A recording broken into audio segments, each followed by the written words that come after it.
Our Easter Gospel today comes from Matthew chapter 28. After the Sabbath, as the first day of the week was dawning, Mary Magdalene and the other Mary went to see the tomb.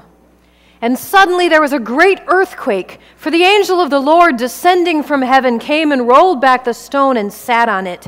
His appearance was like lightning and his clothing white as snow. For fear of him, the guards shook and became like dead men. But the angel said to the women, "Do not be afraid. I know that you are looking for Jesus who was crucified. He is not here. He has been raised, as he said. Come, see the place where he lay. Then go quickly and tell his disciples, he has been raised from the dead, and indeed he is going ahead of you to Galilee. There you will see him. This is my message for you."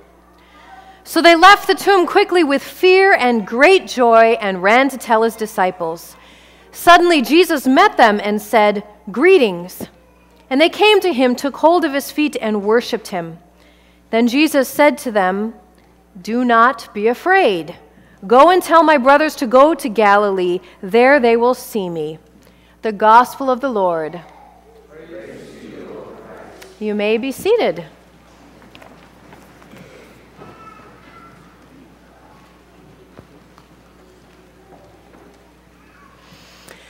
The writer of the Gospel of Matthew wants to get your attention. Matthew doesn't do anything short, simple, or subtle. He is the longest of the four Gospels for starters, and the only Gospel that has the full 3 chapters of the Sermon on the Mount. And throughout the Gospel of Matthew, Jesus does a lot of teaching on some pretty heavy stuff. There's even a rant against the Pharisees that lasts the entire chapter 23. So when Jesus dies and the temple curtain is torn in two, Matthew also adds an earthquake, tombs opening, and a few people rising from the dead, just to prove that something serious is happening. So it's little wonder that here on Easter Sunday, Matthew's gospel includes an earthquake, an angel descending from heaven who rolls away the stone in a Herculean effort, looking like lightning and snow. Quite a different way to tell the story from, say, Mark, where Mary Magdalene mistakes the angel for a common boy, and everybody's just a bit confused about what's going on. Not in Matthew. If he were a film director, right now he'd have a soaring orchestra with blaring brass in the soundtrack. You see, Matthew is trying to impress upon us a very simple fact. Jesus dying and Jesus rising is so out of the ordinary, almost unbelievable, that we have to first take notice and then take it seriously and then really think about it. Think about it hard, because it means something cosmic and holy and undeniably important. But what? What on earth happened? What does Jesus and Easter mean? Because without Easter, there wouldn't be a Christian faith. Easter is the most important day of the year for Christians because it changes everything. But how? Now, many pastors who've done children's sermons before know that anytime they ask the kids a question, the kids' faces sort of go blank with a panic, and they just start to shout out, "God, Jesus, prayer," hoping that one of those answers will actually fit. And it feels like those answers fit a lot of questions. And you and I have been taught a lot of right answers of what to believe when you're asked a question such as, what does Easter mean? But I believe faith isn't about giving the right answer. Faith is a relationship that you have with God that changes your heart, changes your mind, changes your life, sometimes in radical ways and sometimes in slow, gentle ways, but it's personal, it's real, and it's something that you have to articulate for yourself. So when I ask you what Easter means and what difference it made that 2,000 years ago a bunch of fishermen said that their rabbi rose from the dead, I'm not looking for the right answer. I'm not looking for a good Bible quote. I really want to know what you think. Because after we sing these really nice songs and we go home and have an Easter egg hunt and we say goodbye to our family, tomorrow morning we're going to wake up and it'll be Monday again and we'll have school and we'll go to work and we'll have errands to run. So what? What difference does it make? I really want to know. Because let's be honest, for some of you, you're still in Good Friday.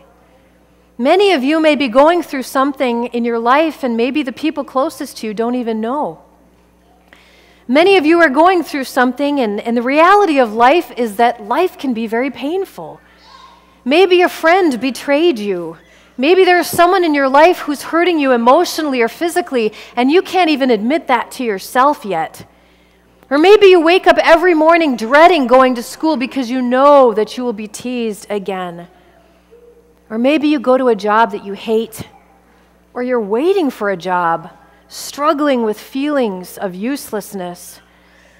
Maybe you've recently buried someone and you wonder why there's so much suffering in the world. I could go on and on. Honestly, I remember times in my life where the week felt like a gauntlet to get through, and I finally came to church on Sunday, and it felt like rain in a drought. And there's something about the stained glass windows and the choir singing and saying ancient prayers together that just felt really good. But then there were other times in my life when going to church made me feel like a hypocrite, because there were other things going on in my life that were honestly nobody's business. But I felt like I had to smile and pretend that everything was okay when it wasn't. It just wasn't. So I'm honest when I ask this question. What difference does Easter make? What does it mean? When Mary Magdalene, the world's first Christian preacher, walked up to the disciples and preached the good news that Jesus was alive, it was a revelation that took a long time for them to absorb and live out and understand. The gospel says that the women were filled with great fear and joy. Joy because Jesus was alive, but fear because she didn't understand what that meant. I mean, you and I, we think we know the way the world works. I know me, I think I know you, this is good, this is bad, this is death, this is God. And then when things change on us, it's frightening. Because if Jesus rises from the dead, maybe other things we thought we knew about life and death and you and me are not what we thought either. For example, we think we know right from wrong. We think we know who the enemy is. We believe our religion has God pretty much figured out, right? And anyone who disagrees with us is wrong. But we can't forget that that's exactly what the Pharisees thought. That Jesus was tried for treason and crucified. And that wasn't an anomaly, one mistake. That's just what we do. We get God wrong still. We let fear rule our religion still. We take a stand against the one we think is the enemy only to realize we've crucified God again. That's the truth of Good Friday. So when Jesus rises from the dead, it's a statement that maybe we don't know what we think we know. Maybe the reality we think we clearly see is really only a dim and small view of the vastness that is true and real. And through Easter, God tells us that our blindness and our confusion and our ignorance and our foolishness are no match for God. That God overcomes our worst to bring out something far better. In fact, the reality is, God survives and thrives and makes new, raising things from the dead all the time. We don't have to be afraid of death and change and new things and illness and difficult times, because all of that is never the end of the story. That our ability to mess things up, that the pain that people pile on us and the damage we do to other people is no match for what God can overcome. Easter means so many things. It reminds us that God is involved in our life, not some impartial observer far away.